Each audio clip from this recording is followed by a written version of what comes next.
Tem muita gente que não sabe qual é a relação do baço ou da esplenomegalia com as leucemias. Sabe que aumenta o baço, ou às vezes nem isso sabe.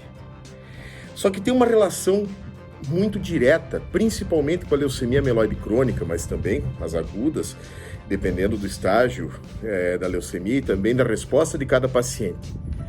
E para isso é preciso entender algo lá da hematologia básica, que muitas vezes é negligenciado ou não é ministrado mesmo, mas a gente recupera ele.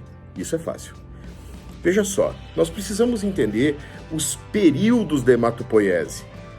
Quando inicia a produção de células sanguíneas, o indivíduo ainda é uma massa celular não tão definida. O saco vitelino é o responsável pela produção das primeiras células sanguíneas do indivíduo. Isso nós estamos falando lá de período embrionário, o embrião. Depois, a hematopoiese começa a acontecer no fígado e no baço. Professor, mas aonde que acontece a hematopoiese no indivíduo adulto, no ser humano formado já? Na medula óssea, que está no interior dos ossos longos e chatos. O indivíduo adulto, principalmente na crista ilíaca, no externo também.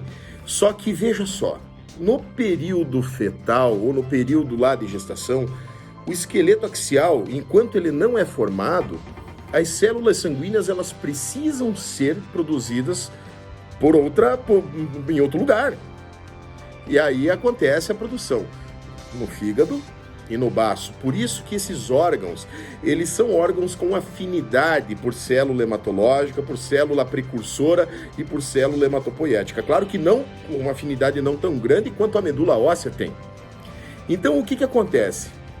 Em situações de leucemia, onde a medula óssea acaba sendo infiltrada por células leucêmicas e as células normais acabam não encontrando espaço para produção, né? As células precursoras hematológicas normais acabam não encontrando espaço para proliferar, para produzir hemácia, produzir neutrófilo, produzir tudo que precisa, elas acabam saindo da medula óssea. E para onde elas vão? Em primeiro lugar, é para o baço, porque ele já foi um órgão hematopoético.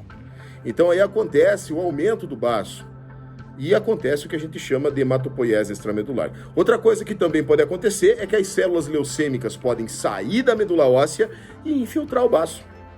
Aí você faz uma infiltração tecidual pela célula leucêmica. Mas é por isso que nós precisamos, não só por isso, tem outras tantas questões que não são entendidas ou são só decoradas, que precisam ser esclarecidas. E essa tabela dos períodos hematopoéticos é muito importante. Quando a gente fala do indivíduo adulto, nós precisamos entender que a cada tempo, ou melhor, quanto mais longe, quanto mais idade tem o indivíduo, menos produção ou menos locais de produção de medula óssea ele tem. Num recém-nato, nós temos muitos locais produtores de medula, principalmente os ossos aí do crânio, as costelas e tudo mais, e conforme a idade vai avançando, essa produção de medula óssea ela vai diminuindo.